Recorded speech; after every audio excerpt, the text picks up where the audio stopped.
Just before we start this video, I want to tell you guys I'm going to be doing a Q&A in about 2 weeks' time. So feel free to ask me some questions on my social media, including Twitter, Facebook, and on any YouTube video between now and the upload, which will be in about 2 weeks' time in order to get questions. Hope you enjoy the video. Hello there guys, and welcome. It's Niran here, and today it is time for some more FIFA 14 Aston Villa career mode here on Xbox 360. Today it is time for episode number 33 of the series, and I know actually the last 5 videos, 3 of them have been career mode. I realise there's a lot going on in terms of career mode. I know that you guys like a lot of other stuff even, but I've been asked by quite a few people to do career mode on a more regular basis. So after this, there'll be a few more, different videos. There'll be some variety. But I'm hoping you're liking the combination of F1 and FIFA at the moment. In this episode, I'm, again, very sorry. There will only be one game. And that is because there is just so much going on, including the transfer stuff we've got going on. We're actually looking at getting a depth striker. And we actually saw this guy, Gabriel Vicari, from Lazio, who looks incredibly good for a 17-year-old. We offered 1 million. Well, we decided to try and look for someone we could do a trade deal for, and then decided, well, we can't. And went for the 1 million, I think, of a transfer sum.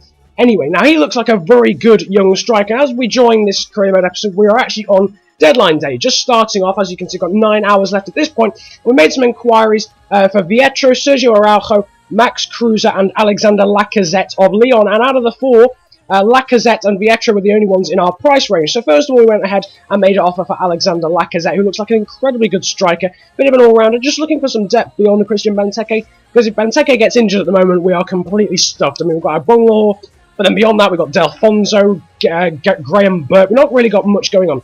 Both of those offers were actually very nicely accepted from Lyon and from Racing Santander. Is that Vietro? It's an Argentinian club, so we made a contract offer then for Lacazette, and then a similar one for Luciano Vietto. In terms of wages, Vietto is a lot less than Lacazette, but nothing too out of our price range, and obviously Lacazette will cost, I think, 700k more.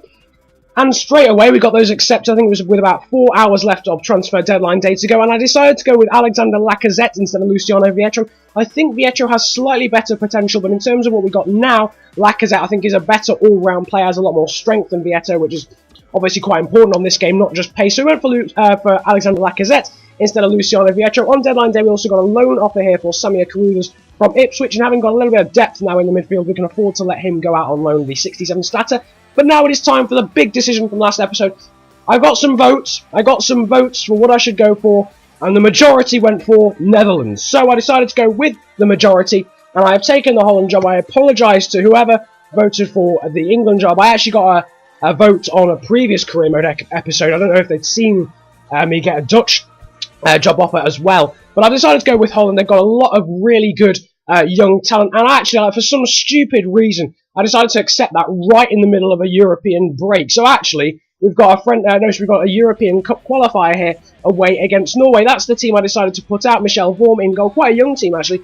Van der Wiel, De Vries, Van Arnholt, and Van Ginkel all playing, with Ola John as well. For some reason, I think I accidentally did it. I apologise. I accidentally skipped the game, but it did end 1-1. We had a player sent off being Van Ginkel, of course, the ex-Aston Villa man even. He's now gone back to Chelsea, having only been on loan. But now it is time for the one and only game of the episode, the first and only. I apologise again for that, but just so much happened. First of all, before this game, and then second of all, between the Leicester game and what is next, which is a game against PSV, our first ever Champions League venture. This is the team I decided to put out. Lowton, Papadopoulos, Vlaar and Baker at left back, actually, with Juricic and Bruma also starting as the wingers with Benteke up front. Juricic and Bruma have been in such good form recently. I thought, well, you know what, they've just got to play. They've just got to play. Juricic scoring that amazing goal against Malmo. I think that was last episode, wasn't it? And Bruma setting up goals, scoring goals left, right and centre. We got the first chance of the game in the 3rd minute. A bit of bad play there, I think, from Wes Morgan. Loses out, and Christian Benteke using his brute strength to get a shot away, a quick shot away, but Kasper Schmeichel is able to save it. But the ball will be cleared only as far as Clement Grenier, who nutted it back into the area. I think Paul Konchesky keeping Juricic onside, and what a finish that is. Finessing it right into the top corner. There was nothing Kasper Schmeichel could do. Really nice finish. I genuinely thought he was offside, but I think it was Paul Konchesky keeping him onside, the left back. A great touch there, and just finessing it past Kasper Schmeichel. Really nice finish from the Serbian, and he's just, what a signing he's proving to be in the 6th minute there, giving us the 1-0 lead. And just 3 minutes later, Benteke put through by Juricic, and he blasts it in. to make it 2 goals in the first 9 minutes, his 6th goal of the season, the assist going to Filip Juricic, and Benteke managing to hold off Wes Morgan like he did earlier on and put it into the bottom corner past Kasper Schmeichel. Great bit of strength there from Benteke and just a nice blasting finish from the Belgian to make it 2-0. And unfortunately, with like 4 minutes after that, Nugent played in after a mistake from Kyriakos Papadopoulos, and he made it 2-1. A bit against the run of play, but I mean, Leicester had been going forward. It was an incredibly open game. One of the most open games I've ever played on FIFA. It was so entertaining. I wish I could have live streamed it. Really was entertaining. But a bit of a loose pass there from Papadopoulos. A great first time ball, I think, from Anthony Knockaert, giving it to Nugent, and a nice finish past Ron Robert-Zieler to make it 2-1. Then, just 4 minutes after that, Roda set through by Christian Benteke straight through the middle, but Kasper Schmeichel making a good save. But from the resulting corner, Papadopoulos gets his first Aston Villa goal. Clement Grenier with the outswinging corner in. Papadopoulos rising above everyone with that incredible heading accuracy and jumping that he has, as well as that strength. Really good replacement for Okore with a bit more heading ability as well. The guy on the post, I think, was Dyer. So couldn't quite keep it out. Another chance, though, fell to us, and what a bit of play that was. Bruma and Benteke combining to put Delph through, but a great save there from Schmeichel, and the follow-up was blocked, I think, actually from Bruma. A few minutes later, though, Juricic there with a long-range strike, but relatively easy for Kasper Schmeichel. Big mistake, though, from Zach Whitbread, because Juricic sneaks the ball past him. Nice Ronaldo chop, and a great finish. This guy is proving to be our best ever signing, I reckon. First of all, I would say it was probably Bruma, but, you know, before. But this guy, he just scores all kinds of goals. He had that awesome long-range strike a minute ago as well, which could have gone in with a bit of better aiming for myself. But what a bit of play that is. The finesse shot and the nice Ronaldo chop inside. But Lacazette came on for his full debut at half-time with us leading 4-1. I thought, well, I might as well save Benteke. He had a good chance there and would have another later on. Delph sending a ball over the top between the two centre-backs. And yet again, Kasper Schmeichel there to thwart him and then just dive onto the ball a few moments later. But Nugent then putting the ball in towards, I think, Jeffrey Schlupp. Zieler managing to save it, catching it and then throwing it out. Meyer giving the ball to Lacazette, Meyer being another substitute. Juricic then gets the ball on the outside, cuts inside again with the Ronaldo chop, and this time hits the post, almost identical to his first chance, but he would eventually get the hat-trick. A nice ball from Backley, the other third substitute, and he got his hat-trick in the 86th minute. I do believe, correct me if I'm wrong, that is the first hat-trick of this Aston Villa series ever. So to get it in his third ever game, that is pretty darn decent. Here, just a few replays of that, just blasting into the top corner. Yet again, nothing Kasper Schmeichel could do. And that was it. A great resounding 5-1 win against newly promoted side Leicester. Nugent getting a goal for them to make it spicy in the first few minutes, but goals from Juricic, Benteke, Papadopoulos, and then completing the hat-trick for Juricic made it quite an easy game. In the end, Juricic, no surprise, getting man of the match with that hat-trick and an assist. Great ratings as well for Grenier, Backley, Vlar, Baker, Papadopoulos, and Matthew Lowton, with Benteke coming off and getting a 7.3. But now, obviously, this is our first ever venture into the Champions League. It's time to have a look at the groups. There you can see Manchester United groups with Schalke, Standard Liège, and I think lost Lille as well. And we have a look at Group B, which is Liverpool's group there. But now, Group C, our group, we have been given Barcelona, Spartak Moscow, and PSV. I think, to be quite honest, we are probably the third best team in that group. PSV being a great young team, and obviously then the bruteness of Barcelona. And I think really it's just going to be a race for second in that one. Borussia Dortmund, Benfica, Lokomotiv Moscow, and Atletico Bilbao fill up Group D. Bayern Munich, PSG, Lazio, and Basel in Group E. What a group that is, Bayern and PSG. Chelsea, Real Sociedad, Inter Milan, and Celtic are in Group F. Then in Group G, we've got Juventus, FC Porto, Ajax, and Anderlecht, another quite tricky group, with Group H being AC Milan, Real Madrid, Wolfsburg, and FC Copenhagen of Denmark. We're going to get straight now into the second game of this episode. I know earlier I said that there was only one game. Just forget that. I'm a complete derp. There is going to be a second game in this episode, and it's against PSV. I know for some reason I just forgot there was a second game.